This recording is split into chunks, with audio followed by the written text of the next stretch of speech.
India has re-elected Narendra Modi as prime minister, making him only the second leader in the nation's history to secure a third term. But Indian analysts call the results a shock because Modi's party lost at least 20% of its parliamentary seats, forcing him to rely on a coalition. And as Nick Schifrin reports, that could affect how Modi will govern after 10 years in power. At his party headquarters in New Delhi tonight, Narendra Modi entered with triumph despite an election that left him humbled. For this blessing, I am indebted to all citizens. Today is an auspicious day.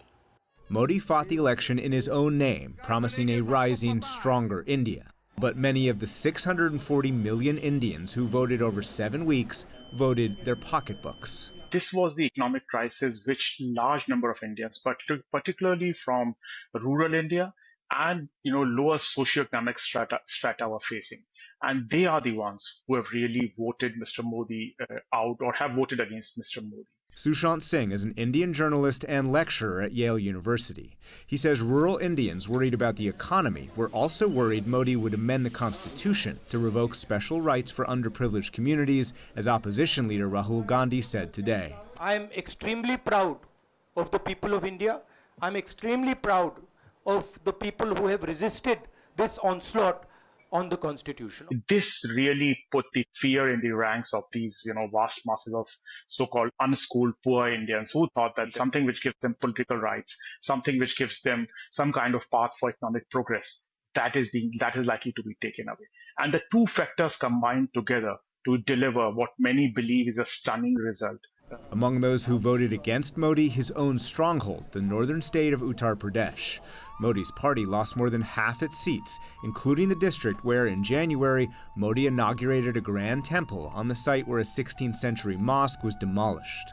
It was the battleground state around which Mr. Modi's party gained majority in last 2 times. That was a stunning result by itself, and actually it encapsulated what had happened in the Indian election. A decade of Modi's rule has been in part defined by violence on religious minorities and a crackdown on civil society, the opposition, and press freedom.